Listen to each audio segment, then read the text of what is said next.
Good morning students. आज हम लोग चर्चा करते हैं next topic energy stored in a capacitor. इस टॉपिक में हम लोग देखते हैं कि एक कैपेसिटर है, एक पैरेलल प्लेट कैपेसिटर। इस कैपेसिटर में अभी इनिशियली कोई चार्ज नहीं है, मतलब ये अनचार्ज्ड कंडीशन में है। हम इसको जब किसी बैटरी से कनेक्ट करते हैं तो बैटरी में केमिकल रिएक्शन के थ्रू एनर्जी मिलती है और उस एनर्जी से यह कैपेसिटर चार्ज होता जाता है। चार्ज होता है तो क्या होता है, इसके एक प्लेट पर पॉजिटिव चार्ज आता है, दूसरे प्लेट पर नेगेटिव चार्ज आता है। अब देखें ये एक कैपेसिटर हमने ले रखा है, तो एक प्लेट पर मान लेते हैं इस पर पॉजिटिव चार्ज आ रहा है, इस पर नेगेटिव चार्ज आ रहा है। ये थ्रू द इंडक्शन ऐसा होता है, इंडक्शन से चार्ज इस पर एक जगह से दूसरी जगह ट्रांसफर होते हैं। लेकिन इस पर प्लस चार्ज आ रहा है और इस पर माइनस, मतलब इस पर से इलेक्ट्रॉन इस पर आ रहे हैं, तो यहां से इलेक्ट्रॉन हटेंगे, यहां से निकलेंगे, तो इस पर क्या होगा, पॉजिटिव चार्ज, जिस पर जाएंगे उस पर नेगेटिव चार्ज।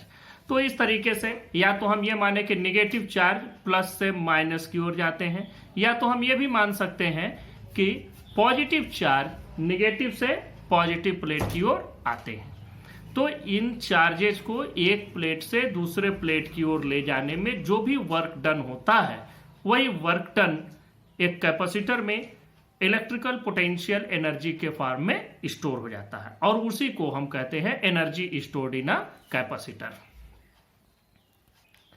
यहां हमने डेफिनेशन लिखी, work done in charging the capacitor is stored as its electrical potential energy. अब यहां पर आपको समझना है कि जब हम इसको चार्ज करते हैं तो हमको वर्क डन करना पड़ता है। जरा सा इसको हम इनिशियल से लेकर के चलते हैं। शुरुआत में मानो यहां पर कोई चार्ज नहीं है, तो हम कोई एक चार्ज ले आए, उतना ही चार्ज इस पर भी ट्रांसफर हो जाएगा। इसमें हमें बहुत कम वर्क डन करना पड़ेगा, या शुरुआत में जब हम इनिशियली ले आते तो कोई वर्क डन नहीं करना पड़ता। फिर अब जब इस पर कुछ चार्ज हुआ और उतना ही नेगेटिव चार्ज इधर हुआ, तो पॉजिटिव और नेगेटिव के बीच में एक पोटेंशियल डिफरेंस सेटअप हो गया। अब जब हम कोई दूसरा चार्ज इस पर देंगे तो हमें थोड़ा और ज्यादा वर्क डन करना पड़ेगा, क्योंकि अब इस पोटेंशियल डिफरेंस के अगेंस्ट हमको वर्क डन करना पड़ रहा है। पोटेंशियल का फार्मूला आपको मालूम है, V equal to work done per unit charge. तो यहां से अगर वर्क डन कैलकुलेट करेंगे तो पोटेंशियल इनटू चार्ज ये वैल्यू आती है। तो यहां पर आप देखें, अगर पोटेंशियल ज्यादा है तो उसी चार्ज को ले आने में वर्क डन ज्यादा करना पड़ेगा। तो देखो यहां पहले कोई पोटेंशियल नहीं था, तो हम चार्ज ले आए, कोई वर्क डन नहीं करना पड़ा। अब जब यहाँ चार्ज आ गया, इसके बीच में पोटेंशियल डिफरेंस सेटअप हो गया, तो अब हम जो भी चार्ज ले आएंगे उसमें हमें इसके अगेंस्ट वर्क डन करना पड़ेगा। अब वह इसके पोटेंशियल डिफरेंस को और ज्यादा बढ़ाएगा, इनके बीच में पोटेंशियल का डिफरेंस और ज्यादा क्रिएट करेगा, और जिससे अब दूसरा चार्ज ले आने में हमको और ज्यादा काम करना पड़ेगा। फिर और उसके बाद अगला चार्ज ले आएंगे तो वो उससे भी ज्यादा काम करना पड़ेगा। मतलब जैसे जैसे पोटेंशियल डिफरेंस यह बढ़ता जाएगा, वैसे वैसे सेम चार्ज को इस पर ले आने में वर्क डन की वैल्यू बढ़ती चली जाएगी। अब हम लोग इसके चार्जिंग प्रोसेस पर चलते हैं। मान लो किसी टाइम इसके पॉजिटिव प्लेट पर चार्ज है Q डैश और नेगेटिव पर उतना ही माइनस Q डैश चार्ज है। इस दौरान मान लीजिए इस दोनों प्लेट के बीच का जो पोटेंशियल है वह पोटेंशियल V डैश है, और इस कैपेसिटर का कैपेसिटेंस हम C मान लेते हैं, या आपको कंसीडर कर लेना है, या आपने कंसीडर कर लिया। अब हम क्या करते हैं, बैटरी से इस पर चार्ज ले आते हैं, बहुत थोड़ा सा चार्ज ले आते हैं, प्लस DQ। अब इतना कम चार्ज ले आ रहे हैं जिससे इसका जो पोटेंशियल है वो ज्यादा डिस्टर्ब ना हो। बहुत ज्यादा ले आएंगे तो पोटेंशियल बढ़ जाएगा। हम बहुत स्मॉल अमाउंट ऑफ चार्ज इस पर ले आ रहे हैं DQ, वह चार्ज यहां से यहां ट्रांसफर हो जाएगा नेगेटिव के फॉर्म में, तो यहां आएगा तो माइनस DQ हो जाएगा। ये DQ डैश मान लेते हैं, माइनस प्लस DQ हम चार्ज इस पर ले आए। तो अब इस प्लस DQ डैश चार्ज को यहां ले आने में, यहां से यहां पहुंचाने में हमको जो वर्क डन करना पड़ रहा है वो हम कैलकुलेट कर लेते हैं। तो work done, small amount of work done is equal to V dash, क्योंकि यहां पोटेंशियल V डैश है, DQ डैश। फार्मूला यहीं से लिया है मैंने। वो work done is equal to potential into charge. तो यहां पर भी हम स्मॉल वर्क डन और जो भी पोटेंशियल अभी प्रेजेंट है और जो स्मॉल चार्ज हम ले आए हैं, तो चूंकि पोटेंशियल को वर्क डन के पोटेंशियल को हम चार्ज के फॉर्म में तो इंटीग्रेट नहीं कर पाएंगे, तो हम लोग पोटेंशियल को कन्वर्ट कर लेते हैं चार्ज के फॉर्म में। कैसे देखें, हम लोगों ने एक फार्मूला और पढ़ रखा है, ये फार्मूला हमारा पढ़ा हुआ Q equal to C V. तो अगर हम V की वैल्यू कैलकुलेट करें तो Q बाई सी हमको मिल जाएगा। तो यहां पर हम V डैश की वैल्यू रख देते हैं, डी डब्ल्यू इक्वल टू हो जाएगा Q डैश, अभी उस पर चार्ज Q डैश है, divided by C in D Q dash. सिर्फ हमने थोड़ा सा चेंज किया है, वह चेंज हमने कितना किया, सिर्फ हमने V डैश की जगह Q डैश बाई C कर दिया। अब देखो हम लोग इसको कितना चार्ज कर रहे हैं, शुरुआत में चार्ज कुछ भी नहीं था, जीरो चार्ज था, और जीरो से हम यहां पर चार्ज ले आ रहे हैं Q तक, जीरो से Q तक हम इसको चार्ज कर रहे हैं। इस पर माइनस Q तक आ जाएगा, ये जीरो से Q तक ले आए, और इसको हम जीरो से माइनस Q तक यहां ले आएंगे। अब इसके लिए हमको वर्क डन कैलकुलेट करना है, तो टोटल वर्क डन की बात करते हैं सीधे सीधे। ध्यान दो, total work done, total work done, total work done, total work done की जो वैल्यू आएगी वो W इज इक्वल टू, इसी वर्क डन को हमें इंटीग्रेट करना है, कहां से, जीरो से लेकर के Q तक, किसको, Q dash divided by C D Q dash. अब यहां ध्यान दो, कैपेसिटेंस तो चेंज नहीं होगा, तो इसको हम अलग कर लेते हैं, 1/c integration Q dash D Q, limit कहां, Q dash D Q dash, कहां से, जीरो से लेकर के Q तक। अब यहां से आपको इंटीग्रेट करना है। अब जरा सा हम लोग इंटीग्रेशन के फार्मूले को देखें। इंटीग्रेशन का फार्मूला क्या होता है, इसको भी मैं यही किनारे आपको समझा दे रहा हूं, जिससे आपको इंटीग्रेशन का फार्मूला भी पता रहे। ध्यान देना, इंटीग्रेशन का जो आप फार्मूला लिखते हैं, इंटीग्रेशन में आपने पढ़ रखा है integration of x power n dx equal to x power n plus 1 divided by n plus 1। This is the formula. मतलब जो भी x पर पावर है उस पावर को एक बढ़ा दो, और जितना नया पावर आता है उसी से इसको डिवाइड कर दो। यहां पर देखो Q डैश पर पावर है 1, कोई पावर नहीं है, Q डैश मतलब कोई पावर नहीं, तो हम 1 पावर मान सकते हैं, तो 1 को एक बढ़ाएंगे 2 हो जाएगा, 2 से डिवाइड कर देंगे, बस सिंपल इंटीग्रेट कर दें। तो वर्क डन की वैल्यू आएगी 1/c Q dash square divided by 2। Limit रख दीजिए 0 से Q। अब ये लिमिट रखें, यहां पर Q डैश की जगह एक बार Q रखेंगे और एक बार 0 रखेंगे, रखें 1/c Q स्क्वायर बाई 2। जब हमने Q रखा है माइनस 0 स्क्वायर बाई 2 होगा, तो 0/2 का मतलब 0 ही हो जाएगा, तो 0 हो गया।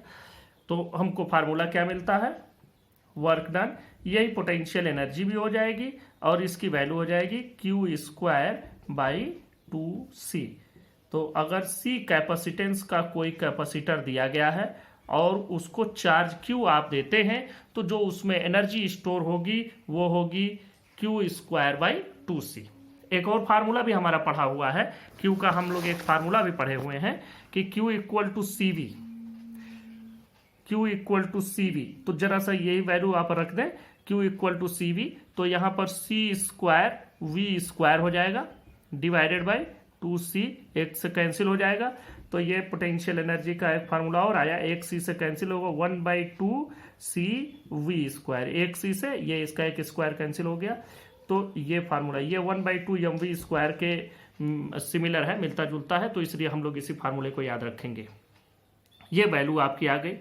अब देखें, यह जो पोटेंशियल एनर्जी हुई या इलेक्ट्रिकल पोटेंशियल एनर्जी है, यह इस कैपेसिटर में कहाँ स्टोर होती है, इस कैपेसिटर में प्लस से माइनस के बीच में पोटेंशियल डिफरेंस सेटअप होता है, और यहाँ एक बीच में इलेक्ट्रिक फील्ड भी बनेगा। पॉजिटिव निगेटिव चार्ज अगर है तो पॉजिटिव से निगेटिव तक इलेक्ट्रिक फील्ड भी बनता है, तो इन दोनों पैरेलल प्लेट्स के बीच में इलेक्ट्रिक फील्ड के फॉर्म में एनर्जी स्टोर होती है, जिसको हम कहते हैं इलेक्ट्रिकल पोटेंशियल एनर्जी। और अगर इनके बीच में कोई डाइलेक्ट्रिक है तो वो डाइलेक्ट्रिक में एनर्जी स्टोर होगी। अब यहां जब हमको ये पता चल गया कि इसके बीच में इलेक्ट्रिक फील्ड के फॉर्म में एनर्जी स्टोर होती है, तो अब हम लोग एक चीज और भी देखते हैं कि ये एनर्जी की डेंसिटी क्या होगी, एनर्जी डेंसिटी। तो एनर्जी डेंसिटी का क्या मतलब होगा, energy stored per unit volume, उसी को हम लोग कहेंगे एनर्जी डेंसिटी। तो अब हम लोग एक नया टर्म पढ़ लेते हैं यहीं पर, energy density of an electric field. अब हम लोग इसको एक नए हेडिंग से पढ़ लेते हैं, energy density of an electric field. इसी में अब हम लोग नेक्स्ट टॉपिक पढ़ते हैं, energy density of an electric field. देखें एनर्जी डेंसिटी क्या होगी। एनर्जी डेंसिटी, जैसे अभी आपने इलेक्ट्रिक फील्ड में पोटेंशियल एनर्जी को पढ़ा तो वो हम कैपिटल यू से रिप्रेजेंट कर रहे थे, इसको स्मॉल यू से रिप्रेजेंट कर दो तो energy density is equal to energy stored per unit volume. Energy density का मतलब है, इसका आप एक डेफिनेशन लिख लें, सिंपल डेफिनेशन हो गई, energy stored per unit volume. तो हम लोग इसको लिखते हैं एनर्जी डेंसिटी को स्मॉल यू से। ये क्या हो जाएगा, जो आपने एनर्जी निकाली उसी को वॉल्यूम से डिवाइड कर देना। वॉल्यूम के लिए हम लोग कर चलते हैं, इस प्लेट पर मान लेते हैं charge plus Q minus Q है, कैपेसिटेंस सी मान लिया, और इस प्लेट के बीच का जो सेपरेशन है उसको स्मॉल डी मान लिया, प्लेट की जो एरिया है वो कैपिटल ए मान लिया। तो अब कैलकुलेट करते हैं कि अभी हमने क्या निकाला एनर्जी की वैल्यू। देखिए एनर्जी की वैल्यू आपने कैलकुलेट किया क्यू स्क्वायर बाई 2c, ये लिख दो क्यू स्क्वायर बाई 2c, और इसी को डिवाइड करना है, इसी को डिवाइड करना वॉल्यूम से, तो यहीं पर वॉल्यूम भी आ जाएगा। वॉल्यूम की वैल्यू कितनी होगी, area into distance, area of plate और separation between the two plates. तो u की वैल्यू आप कैलकुलेट कर लें, क्यू स्क्वायर की वैल्यू रख लो। अगर सरफेस चार्ज डेंसिटी हम मान लेते हैं इसकी सिग्मा है, सिग्मा अगर सरफेस चार्ज डेंसिटी मान लेते हैं मतलब charge stored per unit area, तो इसको हम लोग मान लेते हैं सिग्मा। तो अब Q की वैल्यू कितनी हो जाएगी, सिग्मा इंटू ए, तो ये हो जाएगा सिग्मा इंटू ए, इसका whole square divided by C की वैल्यू भी आपको मालूम है, C is equal to epsilon naught A by D. ये फार्मूला आप लोग पहले डिराइव किए हैं, नहीं डिराइव किए हैं तो पहले की वीडियो आप देख सकते हैं, उसमें हमने ये फार्मूला डिराइव किया था। तो 2 epsilon naught A by D, ये वैल्यू आ गई इंटू ए इंटू डी, ये आपको कैलकुलेट करना है। अब इसी को आपको सॉल्व कर लेना है, बस आपको वैल्यू मिल जाएगी। देखें u इक्वल टू, अब सिग्मा पर आ जाओ, सिग्मा को भी हम थोड़ा सा चेंज कर दे रहे, इलेक्ट्रिक फील्ड के फॉर्म में हमको ले आना है। तो हम लोग इलेक्ट्रिक फील्ड जब हम कैलकुलेट करते हैं तो एक शीट के लिए तो इलेक्ट्रिक फील्ड आती है सिग्मा बाई एप्सिलॉन नॉट, ये वैल्यू की आपने पहले ही कैलकुलेट किया है। तो अब हम इसको यहाँ से सिग्मा की जो वैल्यू आएगी, सिग्मा की वैल्यू हो जाएगी E इंटू एप्सिलॉन नॉट, ये वैल्यू यहाँ पर रख दो। तो यहाँ पर सिग्मा स्क्वायर होगा, पहले तो हम sigma square A square divided by, ये देखें यहाँ ये d से इस d को हम कैंसिल कर देते हैं, ये d से d कैंसिल हो गया तो बच गया 2 एप्सिलॉन नॉट ए स्क्वायर, ये वैल्यू आई।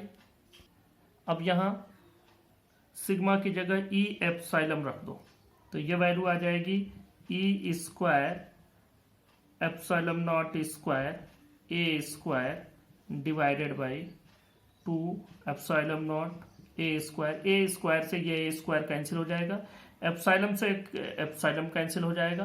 तो आपकी जो एनर्जी डेंसिटी आती है, ये देखें एनर्जी डेंसिटी की वैल्यू मिली 1/2, नीचे कुछ भी नहीं रहेगा, ऊपर बचेगा एक E स्क्वायर बचा एप्सिलॉन नॉट, बस ए स्क्वायर कैंसिल हो गया। This is the value of energy density. इसको पढ़ लेने के बाद एक चीज इसी में और भी हम लोग चलते हैं, जरा सा इसी में आगे बढ़ लेते हैं। आपने पढ़ा अभी कि energy stored in a capacitor is 1/2 CV square. यहाँ पर एक चीज और भी आपको समझ लेना है कि अगर मान लो कि उस कैपेसिटर में हमने एक डाई इलेक्ट्रिक कांस्टेंट K का एक डाई इलेक्ट्रिक प्लेस कर दिया, बीच में इंसर्ट कर दिया, तो फिर इसकी पोटेंशियल एनर्जी पर क्या फर्क पड़ेगा। जरा सा देखो पोटेंशियल एनर्जी क्या हो जाएगी 1/2। पहली बात तो जैसे ही आप इसमें डाई इलेक्ट्रिक रखेंगे यह इसका कैपेसिटेंस उस डाइलेक्ट्रिक गुना बढ़ जाएगा, उसके डाइलेक्ट्रिक कांस्टेंट के गुना हो जाएगा। मान लो के है डाइलेक्ट्रिक कांस्टेंट, तो अब नया कैपेसिटेंस हो गया के सी, जो पहले था सी। तो अब इसको मान लो वी स्क्वायर।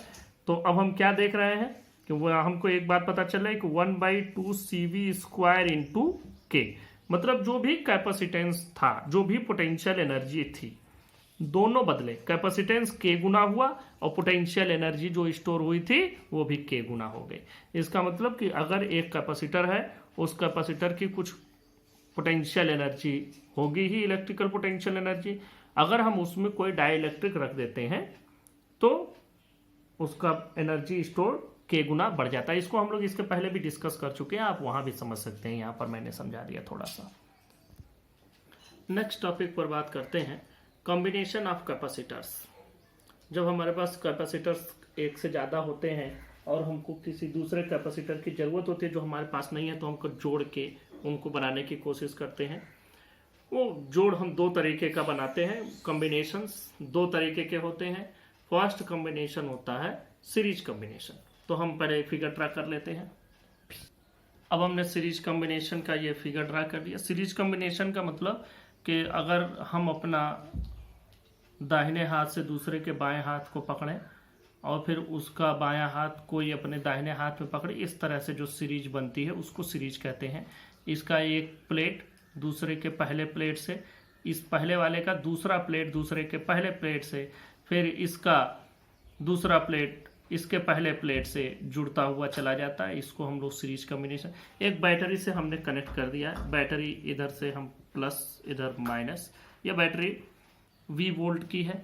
अब देखो सीरीज कॉम्बिनेशन में जब हम जोड़ेंगे तो सीरीज कॉम्बिनेशन में हमको मालूम है जितने भी कंपोनेंट जुड़े होते हैं सबका पोटेंशियल अलग अलग होता है, सबके एंड पर पोटेंशियल अलग अलग होता है।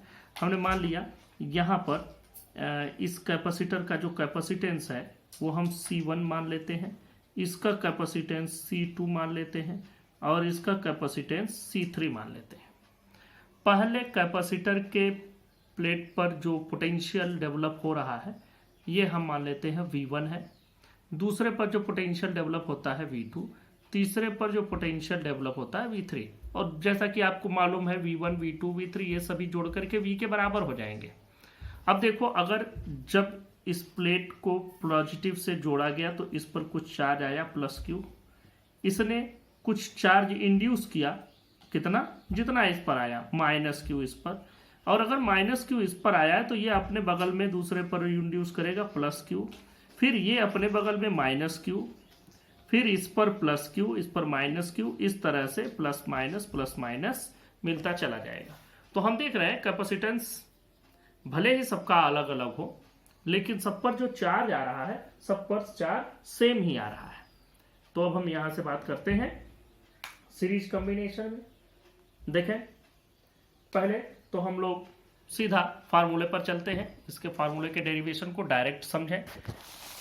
इसके फार्मूले का डेरिवेशन अगर हम V लिखें, V is equal to V1 plus V2 plus V3, और ऐसे और भी हो सकते हैं, डैश डैश डैश हम कर सकते हैं। देखो जो चार्ज होता है, हम लोग फार्मूला पढ़े Q इक्वल टू CV, तो अगर हम यहाँ से V की वैल्यू कैलकुलेट करें तो Q बाई C के बराबर आएगी। तो ये टोटल पोटेंशियल हो गया। अब हम इनका जो मिक्स्ड, इनको जोड़ने पर जो कॉम्बिनेशन मिल रहा है उस कॉम्बिनेशन का कैपेसिटेंस मान लेते हैं C। इनका तो C1 C2 C3 हो गया, पूरे कॉम्बिनेशन का कैपेसिटेंस C मान लेते हैं। तो पूरे कॉम्बिनेशन का C हो गया Q बाई C। V की जगह यहीं से हमने फार्मूला रख दिया, V की जगह Q बाई C, यहाँ पर आ जाएगा Q बाई C1, क्योंकि यहाँ पोटेंशियल अलग है।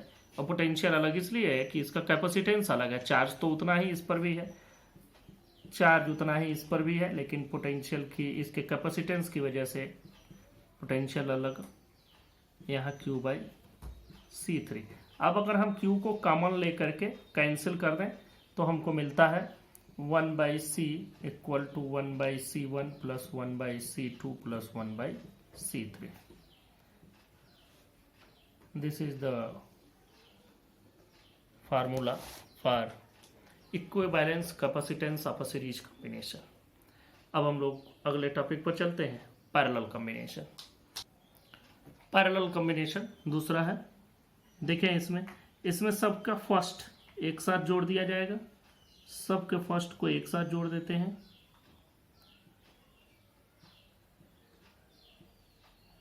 सबके सेकंड प्लेट को एक साथ जोड़ देते हैं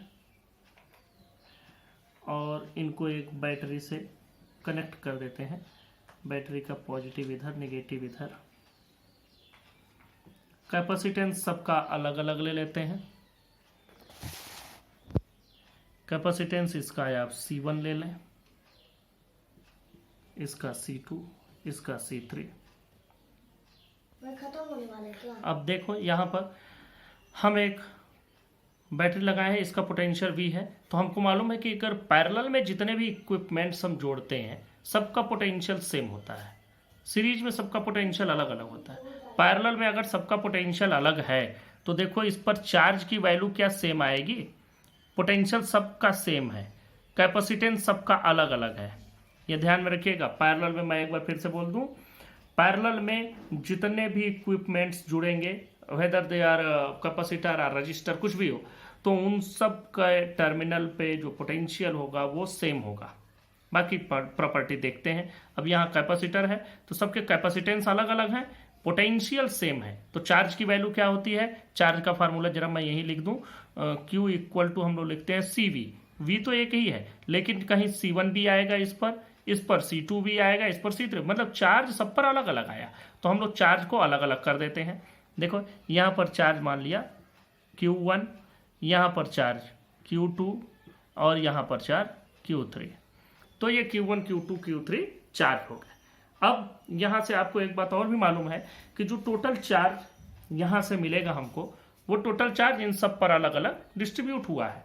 तो इसका मतलब कि अगर हम टोटल चार्ज की बात करें, नेट चार्ज, तो नेट चार्ज क्या होगा, इनके सभी चार्ज के इस सम के इक्वल। तो Q equal to Q1 plus Q2 plus Q3, क्योंकि जो बैटरी ने चार्ज दिया वो तीनों में गया अलग अलग। अब Q को हम क्या लिख सकते हैं, CV, इसको हम क्या लिखेंगे, C1V, इसको लिखेंगे C2V, इसको लिखेंगे C3V, और अलग अलग डैश डैश डैश आगे भी बढ़ा सकते हैं। अब देखो Q equal to CV, formula आपने लिखा, this is the equal capacitance, equivalence capacitance. Equivalence मतलब इन तीनों के जोड़ के बराबर जो कैपेसिटेंस आएगा वो हमारा हो गया। अब देखें ये CV हुआ, ये यहाँ पर C1V, क्योंकि पोटेंशियल तो वही होगा जो टोटल पोटेंशियल है, सब पर पोटेंशियल एक ही रहेगा लेकिन सब पर चार्ज अलग अलग स्टोर होगा, और सबका स्टोर्ड जो चार्ज है वो टोटल चार्ज के बराबर होगा। तो अब यहाँ से देखें V अगर हम कॉमन ले लेते हैं तो सब में से V कैंसिल हो जाएगा। तो C equal to C1 plus C2 plus C3, ये आपको फार्मूला मिल गया। ये जो इसका जोड़ने पर जो हमको इक्विवेलेंस कैपेसिटेंस मिल रहा है यह बिल्कुल ही अपोजिट है रेजिस्टेंस के जोड़ के। रेजिस्टेंस जब हम जोड़ते हैं तो रेजिस्टेंस में हमको सीरीज में जो वैल्यू मिलती है वो यहाँ पैरेलल में मिल रही है, और पैरेलल में जो वैल्यू हमको वहां मिलती है वो यहाँ सीरीज में मिल रही है। तो ये आपको मालूम हो गया। और इस तरह से आप इसको आगे प्लस डैश डैश डैश भी कर सकते हैं। इट्स योर विश कि आप 3 जोड़ते हैं, 5 जोड़ते हैं कि 10 जोड़ते हैं, ये आपके ऊपर है। तो ये हो गया सीरीज कॉम्बिनेशन, ये पैरेलल कॉम्बिनेशन हुआ। इसके पहले हमने सीरीज कॉम्बिनेशन पढ़ लिया, दोनों कॉम्बिनेशन आपके सामने हो गए। सीरीज कॉम्बिनेशन की बात देखो, सीरीज कॉम्बिनेशन जब भी हम जोड़ेंगे तो सीरीज कॉम्बिनेशन में आपको मालूम होगा कि हम एक बार सीरीज और पैरेलल कॉम्बिनेशन की बात यहीं कर लेते हैं। सीरीज में आप जितने भी इक्विपमेंट्स जोड़ते हैं सबका पोटेंशियल अलग अलग, सबका पोटेंशियल अलग अलग, लेकिन चार्ज जो बैटरी से निकल रहा है, ये बैटरी से निकलने वाला चार्ज जो इस पर प्रोड्यूस किया उसका अपोजिट उतना ही यहाँ आएगा। जितना अपोजिट यहाँ आया उसका जस्ट अपोजिट इस पर आएगा, वो पॉजिटिव हो जाएगा, और फिर ये जितना आया उतना ही निगेटिव। तो इसका मतलब सब पर चार्ज सेम है, क्योंकि सभी पर चार्ज एक ही निकल रहा है, यहाँ से सब पर जा रहा है, सबको सबसे होता हुआ चार्ज जा रहा है। तो चार्ज सब पर एक हो गया, पोटेंशियल सबका अलग अलग, कैपेसिटेंस सबका अलग अलग। तो हम यहाँ से potential, total potential equal to इसका पोटेंशियल प्लस इसका पोटेंशियल प्लस इसका पोटेंशियल, उस तरीके से कैलकुलेट कर लिए, जिसमें सब पर चार्ज एक हो जाएगा और पोटेंशियल अलग अलग, इसलिए कि सबका कैपेसिटेंस अलग अलग आया। अब देखें यही चीज जब हमने पैरेलल में जोड़ दिया, जब हम पैरेलल में जोड़ रहे हैं तो पैरेलल में हम क्या पा रहे हैं, पैरेलल में आप सबको एक साथ जोड़ रहे हैं। अब जब सबको आप पैरेलल में एक साथ जोड़ रहे हैं इस तरीके से कि सबका फर्स्ट प्लेट एक साथ, सेकंड प्लेट एक साथ जुड़ा है, जब हम इनको बैटरी से कनेक्ट कर रहे हैं तो आप देखें यहाँ आपको क्या मिल रहा है, चूंकि सभी पैरेलल में जुड़े हुए इक्विपमेंट्स जितने भी हों, चाहे वो कोई भी इक्विपमेंट्स जोड़े आप, उन सब पर पोटेंशियल सेम होता है। तो यहाँ पर भी हमको सब पर पोटेंशियल सेम मिलेगा, तो बैटरी का पोटेंशियल सेम है तो इस पर भी V, इस पर भी V, इस पर भी V। लेकिन अगर कैपेसिटेंस सबका अलग अलग है, जैसा इसका कैपेसिटेंस C1 ले लिया, इसका C2, इसका C3, तो जो चार्ज स्टोर होगा इस पर charge Q equal to formula हमारे पास है CV। तो यहाँ पर हम लिखेंगे C1 भी, यहाँ C2 भी, यहाँ C3 भी, तो इस पर स्टोर्ड चार्ज अलग, इस पर अलग, इस पर अलग, तो टोटल चार्ज क्या हो जाएगा, इनके चार्ज का सम। तो इस तरीके से हम लोग सीरीज और पैरेलल को एक कंपैरेटिव स्टडी कर सकते हैं, तुलनात्मक रूप से देख सकते हैं कि इसमें पोटेंशियल अलग अलग लेकिन चार्ज एक, और इसमें पोटेंशियल सेम है लेकिन सब पर स्टोर्ड चार्ज अलग अलग। अब हम लोग बात करते हैं कि अगर कैपेसिटेंस हमने देख लिया कि 2 कैपेसिटर, 3 कैपेसिटर, 10 कैपेसिटर को साथ में जोड़ते हैं सीरीज या पैरेलल में, तो उनका इक्विवेलेंस कैपेसिटेंस कितना होगा। लेकिन अब अगर एनर्जी हम देखना चाहें कि उनमें एनर्जी किस तरह से जुड़ रही है, तो जरा उस पर चलते हैं। अब हम लोग नेक्स्ट टॉपिक पर बात करते हैं कि energy stored in combination of capacitors. तो पहला हम लोग बात कर लेते हैं पैरेलल की, पैरेलल कॉम्बिनेशन के लिए एनर्जी स्टोर्ड, तो हम लोग एनर्जी स्टोर्ड का फार्मूला U इक्वल टू जानते हैं Q/2C। जरा अलग कर लो, Q/2 अलग कर लेते हैं, 1/C अलग कर लेते हैं। अब हम लोग बात करते हैं कि इसको अलग अलग कर लिया। अब मान लो कि इसमें 3 कैपेसिटर जुड़े हुए हों, तो अगर 3 कैपेसिटर है, 10 कब है वो तो आपके ऊपर कितने आप जोड़ते हैं। मान लो 3 कैपेसिटर है तो Q/2, और यहाँ पर 3 कैपेसिटर होंगे तो उनका पैरेलल में जो कॉम्बिनेशन हमको मिलता है, पैरेलल कॉम्बिनेशन की बात कर रहे हैं। पैरेलल कॉम्बिनेशन में हमको C equal to C1 plus C2 plus C3 मिलता है। तो हम ये फार्मूला आगे न प्रोसीड करके इसको हम थोड़ा सा मॉडिफाई कर लेते हैं। ऐसे Q इक्वल टू हम लोग लिख लेते हैं CV और डिवाइडेड बाई 2C, यहीं से हम मॉडिफाई कर लेते हैं। इसको भी हम इरेज कर देते हैं, यहीं से मॉडिफाई कर लो इस फार्मूले को। देखें ये वैल्यू आपको मिल जाती है, तो ये वैल्यू आप पा जाते हैं। हम लोग पैरेलल कॉम्बिनेशन को फिर से डिस्कस कर लेते हैं। जो हमारे पास एनर्जी स्टोर्ड होती है, एनर्जी स्टोर्ड का फार्मूला हम लोग लिखते हैं Q²/2C। अभी गलती से मैंने Q/2C लिख दिया था, तो Q²/2C। अगर देखो 1/C, अगर हमको सीरीज की बात करनी तो सीरीज में हमको फार्मूला मालूम है 1/C equal to 1/C1 plus 1/C2, ये सीरीज के लिए लगता है। लेकिन पैरेलल के लिए क्या लिखता है, C equal to C1 plus C2 plus C3 dash dash dash. तो हमको C ऊपर ले जाना है, मतलब CV के फॉर्म में बनाना है, तो हमको इसको लिख देना है C²V²/2C। ये ऐसे बन गया। Q इक्वल टू CV होता है तो ऊपर C²V², अब ये कैंसिल हो गया, तो U की वैल्यू कितनी हुई 1/2CV²। इस फार्मूले को मैं डायरेक्ट भी लिख सकता था 1/2CV²। अब देखो 1/2V² अलग कर लो, और C की वैल्यू कितनी है, C1 plus C2 plus C3 के बराबर। 3 कैपेसिटर है तो C1 plus C2 plus C3 plus dash dash dash, ये वैल्यू आ जाएगी। अब हम यहाँ से पोटेंशियल एनर्जी अगर कैलकुलेट करेंगे तो 1/2 C1V² plus 1/2 C2V² plus dash dash dash, इस तरह से बन जाएगा। तो U इक्वल टू आपको क्या मिल रहा है, U1 plus U2 plus U3, ये सबके अलग अलग एनर्जी जो स्टोर हो रहे हैं उनका सम। तो हम लोगों को समझ में आ गया कि पैरेलल कॉम्बिनेशन में हमको जो स्टोर्ड एनर्जी होगी वह सबके अलग अलग स्टोर्ड एनर्जी के सम के बराबर होगी। मतलब सबके जो एनर्जी का जोड़ होगा अलग अलग, उनको हम जोड़ दें, वही टोटल पोटेंशियल एनर्जी हो जाएगी पैरेलल कॉम्बिनेशन में। अब बात करते हैं सीरीज कॉम्बिनेशन की, यहीं आगे बढ़ चलते हैं। सीरीज कॉम्बिनेशन जो हमने पहली बार शुरू किया था उस तरह से हम लोग करेंगे। सीरीज कॉम्बिनेशन में क्या होता है, potential energy U equal to Q²/2C। बस हमको 1/C चाहिए यहाँ पर, क्योंकि सीरीज कॉम्बिनेशन में 1/C equal to 1/C1 plus 1/C2, तो हम यहाँ पर Q²/2 अलग कर लिए, और ये 1/c की जगह पर लिख दिया 1/c1 plus 1/c2 plus 1/c3 plus dash dash dash जो भी एंड सो ऑन। तो u इक्वल टू क्या बना हमारे पास, देखें q²/2c1 प्लस q²/2c2, ऐसे इससे मल्टीप्लाई करते चले जाओ प्लस डैश डैश डैश। मतलब u इक्वल टू ये energy stored in first capacitor, energy stored in second capacitor, energy stored in third dash dash dash. तो u equal to u1 plus u2 plus u3 dash dash dash. तो हम क्या देख रहे हैं, हमको ये पता चला कि पैरेलल में भी स्टोर्ड एनर्जी ऐड होती है और सीरीज में भी एनर्जी जो भी स्टोर्ड है वो ऐड हो जाती है।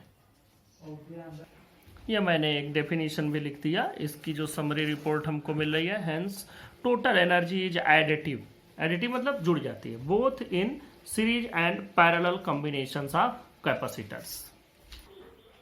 रीडिस्ट्रीब्यूशन ऑफ चार्जेज, इसमें एक छोटा सा टॉपिक है। मान लिया कि हमारे पास दो कंडक्टर हैं, इंसुलेटेड कंडक्टर्स हैं, तो अब इस पर कुछ चार्ज है, इस पर कुछ चार्ज दिया गया है। अब ये अपने कैपेसिटी के बराबर चार्ज होल्ड करेगा। मान लिया इसका कैपेसिटेंस C1 है, इसका पोटेंशियल V1 है, और इस पर जो चार्ज है वो चार्ज कितना हो जाएगा, Q1 equal to C1 V1। दूसरा हम एक और कंडक्टर लेते हैं, इसी तरह का इंसुलेटेड कंडक्टर, इस पर भी कुछ चार्ज है जो इसके सरफेस पर इक्वली इवनली डिस्ट्रीब्यूट होगा।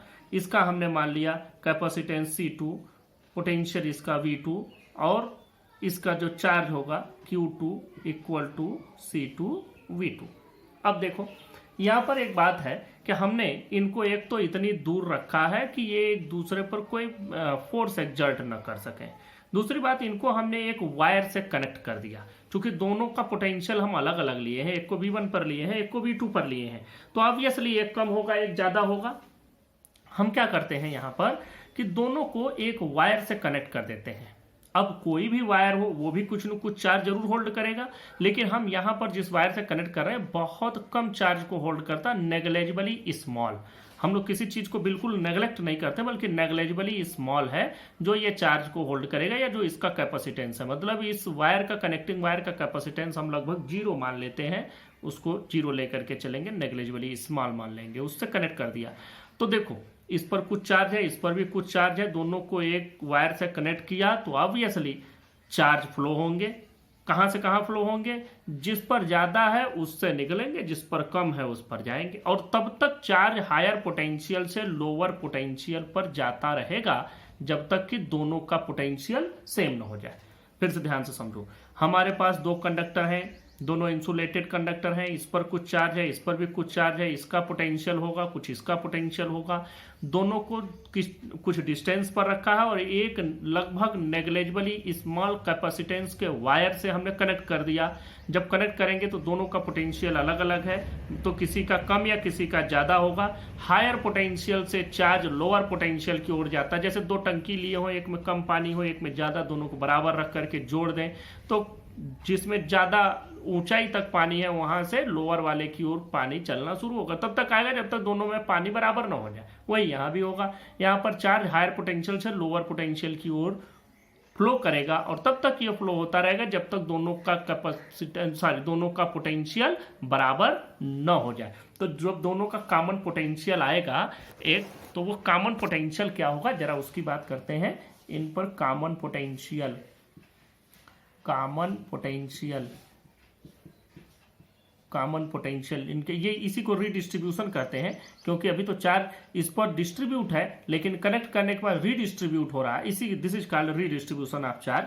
अब common potential V equal to क्या हो जाएगा, टोटल, देखो फार्मूला है Q equal to CV, Q equal to CV, तो V की वैल्यू क्या हो जाएगी Q/C। मतलब अब total charge divided by total capacitance, तो टोटल चार्ज कितना आ रहा है Q1 प्लस Q2, ये हो गया टोटल चार्ज, इसको हम इरेज कर देते हैं, ये हो गया Q1 plus Q2 total charge divided by total capacitance. तो टोटल कैपेसिटेंस इनका क्या हो जाएगा C1 प्लस C2, ये कैपेसिटेंस हो गया। तो अब इस तरीके से हमको वैल्यू मिल रही है कि ये इनका जो कॉमन पोटेंशियल होगा। इसको आप थोड़ा और भी मॉडिफाई कर सकते हैं, Q1 को C1V1 प्लस C2V2 कर सकते हैं, divided by C1 plus C2 लिख देंगे। यहाँ से ये डिवीजन हो जाएगा। यह आपको समझ में आ रहा होगा कि यहाँ से यह हमने कर दिया। अब ये तो कॉमन पोटेंशियल हो गया। अब इस डिस्ट्रीब्यूशन के बाद फर्स्ट पर मतलब ए पर कितने चार्ज रहे और दूसरे पर कितने चार्ज रहे, तो देखो अब ए वाले पर जो चार्ज बचेगा इस पर चार्ज आ जाएगा Q1 इक्वल टू C1V, क्योंकि अब तो पोटेंशियल दोनों का एक ही हो गया। दूसरे पर चार्ज कितना आ जाएगा, Q2 is equal to C2V। अब यहीं से अगर हम Q1 बाई Q2 कर दें, Q1 बाई Q2 इसको इससे डिवाइड कर दिया और ये हो जाएगा C1V divided by C2V, V cancel मतलब C1 बाई C2। तो यहाँ से हम ये पाते हैं कि रीडिस्ट्रीब्यूशन जो चार्जेस का होता है Q1 by Q2 equal to C1 by C2। यहाँ जरा एक बात ध्यान से देखो, Q1 प्रोपोर्शनल है C1 पे, तो अगर C1 की वैल्यू ज़्यादा होगी तो इस पर चार्ज भी ज़्यादा होगा, C2 की वैल्यू ज़्यादा होगी तो इस पर चार्ज ज़्यादा होगा। तो इसका मतलब दोनों पर जो चार्ज आ रहा है वह एक प्रोपोर्शन। यहाँ से हमको मिल जाता है ये बात कि thus after redistribution the charges on two conductors are in the ratio of their capacitances, मतलब कैपेसिटेंस जिसका ज़्यादा उस पर चार्ज ज़्यादा। इसी बात को मैं एक तरीके से और भी आपको समझा देता हूँ। थोड़ा सा एक चीज़ ध्यान दें, हमारे पास दो बाल्टी है, दो टैंक मान लीजिए। एक टैंक ये है और इसी के बगल में हमने एक दूसरा टैंक लगवाया है। ये आप अपने घर में भी डेली लाइफ में भी देख सकते हैं। तो this is very simple example. दोनों देखो, आपको देखने से ही पता चल रहा होगा ये बड़ा है ये छोटा है, दोनों में पानी भरा है। अब दोनों में पानी भरा, कोई दिक्कत नहीं है। इसमें हम मान लेते हैं ज़्यादा हाइट तक पानी भरा है, इसमें कम हाइट तक पानी भरा है। अब देखो इन दोनों को अगर हम कनेक्ट कर दें किसी पाइप से, तो ये अधिक हाइट वाले से कम हाइट वाले की ओर वाटर फ्लो होना शुरू होगा, इधर से इसमें आना शुरू होगा, वाटर आना शुरू होगा। मान लो कि उसके बाद दोनों में एक जगह पर आकर के रुका। मान लो कि इसमें यहाँ तक आया घटा और इसमें यह बढ़ करके यहाँ तक बढ़ गया। अब देखो इसके बाद बात होती है किसमें पानी ज़्यादा। अब ये वाला तो लाइन ख़त्म हो गया, नीचे वाली लाइन ख़त्म हो गई क्योंकि अब ये ऊपर आ गई। इसका ऊपर वाला लाइन ख़त्म हो गया क्योंकि इसका जो लेवल था वो थोड़ा सा नीचे आ गया। अब दोनों का लेवल बराबर है। अब कोई ये पूछे पानी किस में ज़्यादा, जैसे यहाँ हमने बात की कि चार्ज किस में ज़्यादा, तो चार्ज आपने किस में बताया कि जिसकी कैपेसिटी ज़्यादा हो उसका चार्ज ज़्यादा। तो यहाँ पर कैपेसिटी किसकी ज़्यादा दिख रही है, इसकी ज़्यादा कर। इसमें इतने ही डिस्टेंस इतने ही हाइट में, जबकि दोनों एकदम बराबर तल पर रखे गए हैं, तो इसमें यही लेवल तक इसमें भी भरा है, इसी लेवल तक इसमें भी भरा है। तो अगर इसमें 100 लीटर पानी आ रहा होगा तो इसमें कुछ नहीं तो 200 लीटर पानी आ रहा होगा इसी हाइट पर, सेम हाइट पर। दोनों की कैपेसिटी हमने जस्ट डबल ले रखी है। तो इस तरह से जिसकी कैपेसिटी ज़्यादा होगी उसमें चार्ज भी ज़्यादा होगा। Very simple to understand.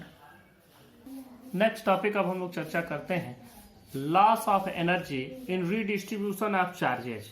तो मतलब वही है रीडिस्ट्रीब्यूशन कि एक कंडक्टर है, इस पर कुछ चार्ज है, जो भी चार्ज है ये इसके सरफेस पर स्प्रेड है, इस पर भी कुछ चार्ज है वो भी इसके सरफेस पर पूरी तरह से बटा हुआ है।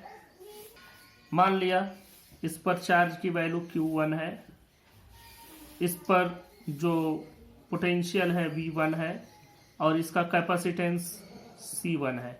इस पर जो चार्ज है Q2 है, इसका पोटेंशियल V2 है और इसका कैपेसिटेंस C2 है। अब देखो यहाँ पर जिसका पोटेंशियल ज़्यादा होगा, जब हम दोनों को जोड़ेंगे तो हायर पोटेंशियल से लोअर पोटेंशियल की ओर चार्जेज फ्लो होंगे। अब इन चार्जेज के फ्लो होने के बाद चार्जेज रिडिस्ट्रीब्यूट हो गए, मतलब किसी पर घट जाएंगे किसी पर बढ़ जाएंगे। वो तो डिपेंड करेगा कि किसकी कैपेसिटी ज़्यादा, जिस पर कैपेसिटी ज़्यादा होगी उस पर चार्ज ज़्यादा रुकेंगे। ये तो अभी पिछले टॉपिक में मैंने बताया। अब यहाँ से हम लोग ये बात करेंगे कि अगर इस पर कुछ इनिशियली पोटेंशियल एनर्जी होगी, कुछ इसकी इनिशियली पोटेंशियल एनर्जी होगी, और इस पूरे सिस्टम की पोटेंशियल एनर्जी निकालें तो दोनों के पोटेंशियल एनर्जी का सम ये हमको मिल रहा है। और इनको रीडिस्ट्रीब्यूट कराने के बाद जब इनको जोड़ दिया गया तो उसके बाद इन पर कितना पोटेंशियल एनर्जी आ रहा है, और देखते हैं कौन ज़्यादा कौन कम। और वहाँ से हमको ये भी मिलेगा कि लॉस होगा कि इंक्रीमेंट, जैसा कि मैंने हेडिंग ही लिख दिया है लॉस, तो आपको ये तो समझ में आ गया होगा कि रीडिस्ट्रीब्यूट होने के बाद एनर्जी घट जाएगी। तो एनर्जी कहाँ जाएगी वो भी देखने की बात है, क्योंकि एनर्जी तो कभी न इंक्रीज होती है और न कभी डिक्रीज होती है, तो जाएगी कहाँ उस पर चर्चा करते हैं। तो पहले देखो इनिशियल बिफोर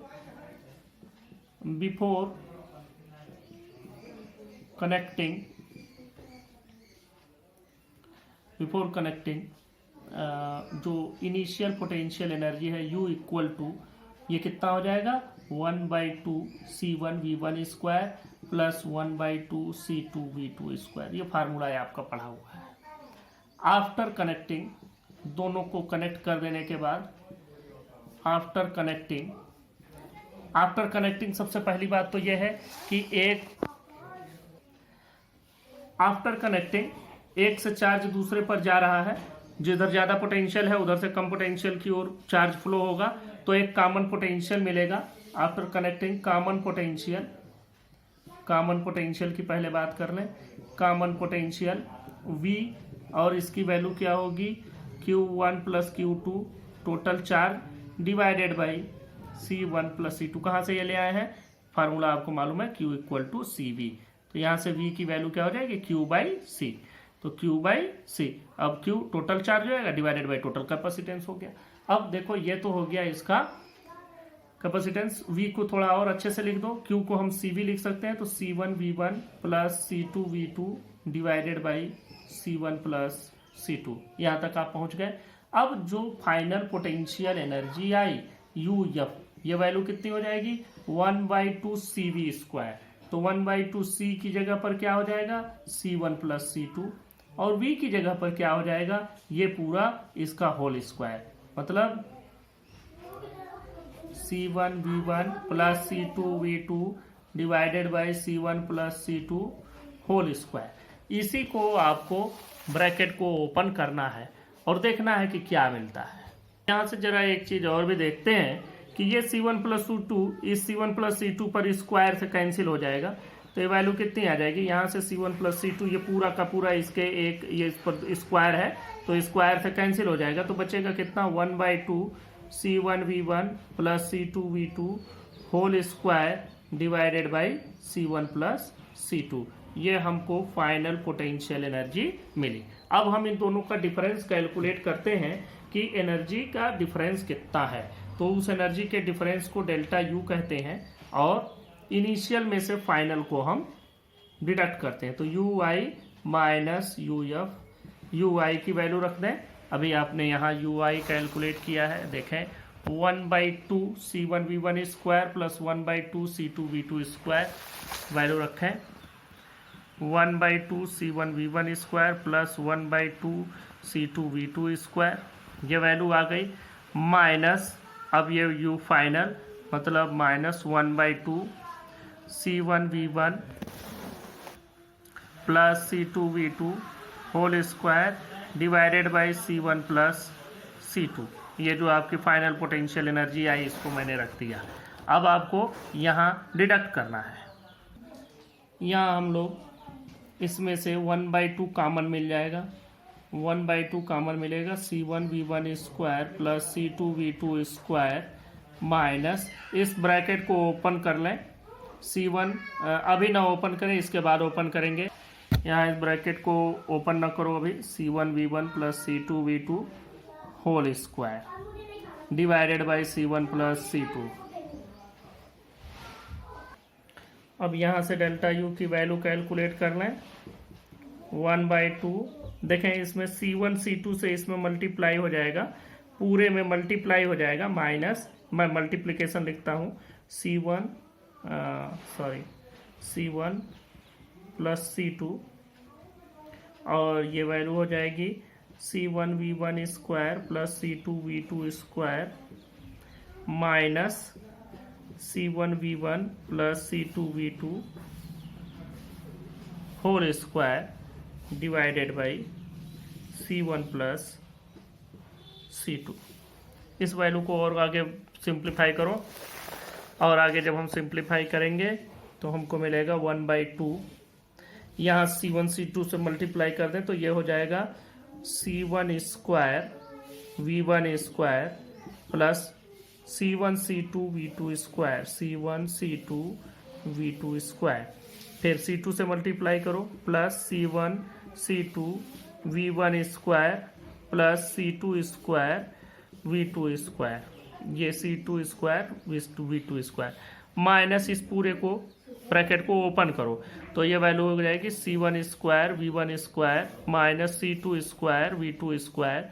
या नेगेटिव साइन की वजह से पूरा नेगेटिव होता चला जाएगा, और फिर minus 2C1 C2 V1 V2 whole divided by C1 plus C2। अब यहाँ पर देखें C1 स्क्वायर V1 स्क्वायर इस C1 स्क्वायर V1 स्क्वायर से cancel, C2 square V2 square इस C2 स्क्वायर V2 स्क्वायर से कैंसिल, तो जो बचता है उसको लिखते हैं 1/2। देखें यहाँ पर बचेगा C1 C2 V2 स्क्वायर, तो यहाँ लिख दें C1 C2 V2 स्क्वायर, और यहाँ पर बचेगा C1 C2 V1 square plus C1 C2 V1 square, और यहाँ पर तो C1 स्क्वायर V1 सब कैंसिल हो गया, यहाँ पर बचेगा minus 2C1 C2 V1 V2 divided by C1 plus C2। ये वैल्यू आपको मिल रही है। यहाँ पर देखें 1/2, यहाँ से C1 C2 आप कॉमन ले सकते हैं, दिख भी रहा है इजीली कॉमन आ जाएगा, बचेगा क्या V2 square plus V1 square minus 2V1 V2, ये वैल्यू आपकी बच गई divided by C1 plus C2। अब ये क्या करें आप यहाँ से C1 C2 divided by 2C1 plus C2, ये इसको हमने बाहर कर दिया। इसमें जो चीज़ें बच रही हैं वो बचा V2 square plus V1 square minus 2V1 V2, मतलब ये V1 माइनस V2 का होल स्क्वायर हम लिख सकते हैं। तो यहाँ पर हमको जो एनर्जी का डिफरेंस मिल रहा है वो एनर्जी के डिफरेंस पर आप जाएं। इस डिफरेंस में देखो C1 C2 तो पॉजिटिव ही होगा, 2 पॉजिटिव है, C1 C2 जोड़ेंगे तो पॉजिटिव ही मिलेगा। V1 माइनस V2 ये आ रहा है, चाहे V2 ज़्यादा हो चाहे V1 ज़्यादा हो, दोनों में से कोई भी अगर ज़्यादा होगा, जो भी इन दोनों का डिडक्शन का रिजल्ट आएगा घटाने पर, उस पर जब हम होल स्क्वायर करेंगे तो वैल्यू पॉजिटिव ही आएगी। इसका मतलब क्या हो गया कि ये पॉजिटिव और ये भी ऑलवेज पॉजिटिव, इसका मतलब ये हो गया कि ये पूरी की पूरी वैल्यू पॉजिटिव है। और ये पूरी वैल्यू किसके बराबर है ये भी जरा सा ध्यान दो। ऊपर हम लोग चलते हैं, ये वैल्यू UI माइनस UF, मतलब कि ये value initial potential energy minus final potential energy के बराबर है, और ये वैल्यू ऑलवेज पॉजिटिव आ रही है। यहाँ से इस बात को हम एनालाइज करते हैं कि UI minus UF is always positive, ये पॉजिटिव है। और ये पॉजिटिव तो तभी मिलेगा जबकि UI ज़्यादा हो UF कम हो, इसका मतलब UI is greater than UF, मतलब initial energy is always larger than the final energy. मतलब जब भी हम दो कंडक्टर्स को आपस में कनेक्ट करेंगे, चार्जेज रीडिस्ट्रीब्यूट होंगे, तो after redistribution we always get a loss in energy. और ये लॉस कहाँ जाता है, जो उन चार्जेज को कनेक्ट करने के लिए, जो उन दोनों कंडक्टर्स या कैपेसिटर को कनेक्ट करने के लिए हम लोग वायर लगाते हैं, उन्हीं वायर्स में वो चार्जेज के फ्लो के दौरान ये एनर्जी खत्म हो जाती है, ये एनर्जी इस चार्जेज के फ्लो में खर्च हो जाती है, और यही है लॉस इन एनर्जी।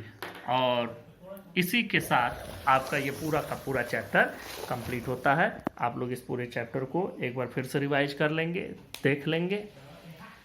यहाँ पर ये लॉस इन एनर्जी ये पूरा आपके सामने है, इसको आप लोग एक बार फिर से देख लीजिएगा, ये कितना आया है, कैसे आया है, ये पूरा का पूरा हमने बना रखा है। ये आपका पूरा एक्सप्रेशन है, यहाँ से आप देख सकते हैं पूरे एक्सप्रेशन को कायदे से आपके समझ में आ जाएगा। इसी के साथ ये पूरा चैप्टर कंप्लीट होता है।